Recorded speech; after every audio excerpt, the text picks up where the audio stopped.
नमस्कार। चित्तौड़गढ़ में इन दिनों धर्म की गंगा बह रही है। सावन माह में रामद्वारा में स्वामी श्री रामचरण जी महाराज की अनुभव वाणी जी सप्ताह का आयोजन चल रहा है। इसमें राम स्नेही संप्रदाय के संत रमता दास महाराज और संत दिग्विजय राम जी महाराज के मुखारविंद से कथा का वाचन हो रहा है। कथा के मुख्य यजमान मुंबई वाले ललित कुमार काबरा, अशोक कुमार काबरा और जुगल काबरा ने बताया कि कथा के 6वें दिन के दौरान दिग्विजय राम महाराज ने कहा कि राम नाम की साधना करने से परमानंद को प्राप्त होता है। उन्होंने कहा कि मनुष्य को कभी भी यह अहंकार नहीं करना चाहिए कि वह कर रहा है, जो भी वो हो रहा है ईश्वर की इच्छा से होता है। अहंकारी आदमी सदैव नुकसान में रहता है। महाराज ने कहा कि मनुष्य को ईश्वर के प्रति पूरी आस्था रखनी चाहिए। अगर आपने पूरी आस्था रखी है तो निश्चित तौर से ईश्वर आपके साथ, आपके हित में जो होगा वही होगा। उन्होंने कहा कि भगवान की मर्जी के बिना कुछ भी नहीं होता है। जो ईश्वर ने निर्धारित कर किया है वही होता है। अनुभववाणी की कथा सुनाते हुए दिग्विजय महाराज ने कहा कि रामचरण जी महाराज सच्चे तपस्वी थे, वह ईश्वर के तुल्य थे और उसी कारण उनकी वाणी में परम सत्य होता था। उन्होंने कहा कि अनुभव वाणी की सप्ताह से हमें यह सीखने को मिलता है, ईश्वर में आस्था पूरी रखनी चाहिए, पर यह बात भी सत्य है कि जो पूर्ण निश्चित है वही होता है। इससे पूर्व उन्होंने कथा के दौरान बताया था कि नाम साधना जीवन में काफी महत्वपूर्ण है। नाम के प्रभाव से ही कई काम हो जाते हैं, इसलिए जितना हो सके उतना नाम संकीर्तन करना चाहिए। जिसने भी नाम का सत्संग किया उनका बेड़ा पार हुआ है। उन्होंने कहा कि भगवान ना तो पत्थर में है, ना मिट्टी में है और ना ही भगवान लकड़ी में है। अगर भगवान कहीं है तो केवल भक्त के भाव में है। इसका सबसे बड़ा उदाहरण भक्त प्रहलाद है, जिनकी भक्ति और भाव से वे स्वयं पत्थर में प्रकट हो गए। उन्होंने कहा कि नरसिंह भगवान आज भी पत्थर में प्रकट हो सकते हैं, लेकिन भक्त प्रहलाद तो आए। संसार के हर नाम में राम है, हर वस्तु में राम है। इसलिए महाराज ने कहा जो नाम का भरोसा रखते हैं उनका बेड़ा पार हो जाता है। यह नाम का प्रभाव है। डांट के बिछोने होते थे, ताजिन तड़प का टाटा, जातिन कोई झगड़ा न जाता। ऐसे समय में क्या तपस्या की है, क्या भजन आपने किया है। स्वामी रामचरण जी महाराज का जीवन अद्भुत। एक बार उन्हीं शिष्यों को मन में भ्रम हो गया। रामचरण जी महाराज के शिष्य थे रामचंद्र जी महाराज। इनके मन में एक बार ये भाव आया कि रामचरण जी राम क्या साक्षात में ये राम रूप है। और श्री महाराज तो अंतर्यामी जान गए कि शिष्य के मन में क्या भाव आया।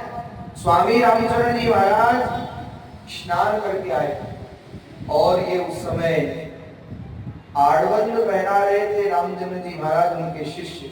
अब आप कमर में कोई रस्सी यूं करो तो रस्सी अटक जाएगी। रामचंद्र जी महाराज जब आड़बंद लगा रहे थे तो आड़बंद आर पार हो गए। एक बार आश्चर्य हुआ कि ये कैसे हुआ। फिर दूसरी बार लगाया तो दूसरी बार भी कमर के आर पार हो गए। तीसरी बार आंख खोल के चेतन अवस्था में ध्यान रखते हुए लगाया तो तीसरी बार भी आर पार हो गया। इनके मन में ये भाव आ गया था कि आखिर रामचंद्र जी महाराज ने ऐसी कौन सी तपस्या की है। इनकी चौमुखी प्रसिद्धि, चौमुखी इनकी तपस्या की चर्चा है और ये साक्षात राम रूप है, क्या प्रमाण। केवल मन में विचार किया था और श्री महाराज ने ऐसा अद्भुत चमत्कार दिखाया। रामचंद्र जी महाराज चरणों में गिर पड़ते हैं, चरणों में प्रणाम कर लिया।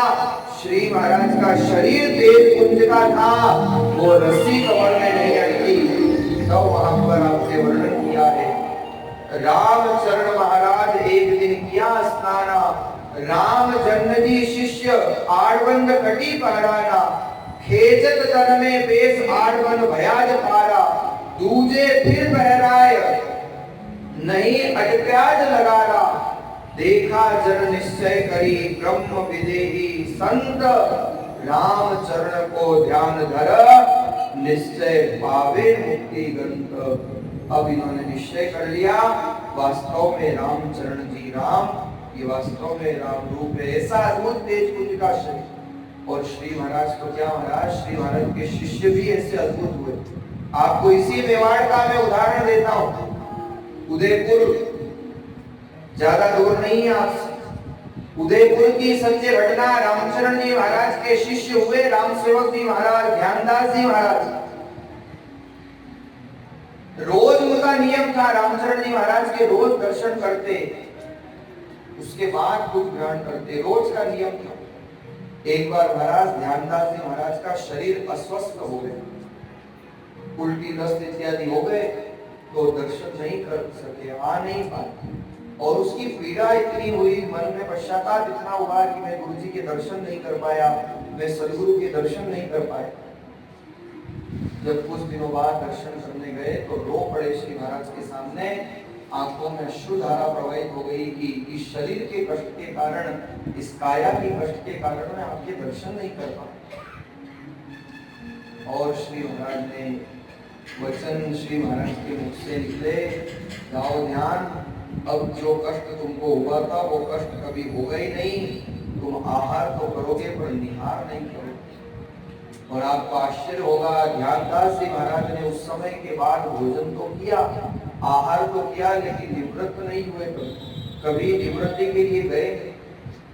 और जब ये बात चर्चा चली, ध्यानदास जी महाराज भ्रमण करते करते, आप लोगों ने कभी दर्शन किए हो उदयपुर में पिछोला के यहाँ पर मंदिर बना हुआ है,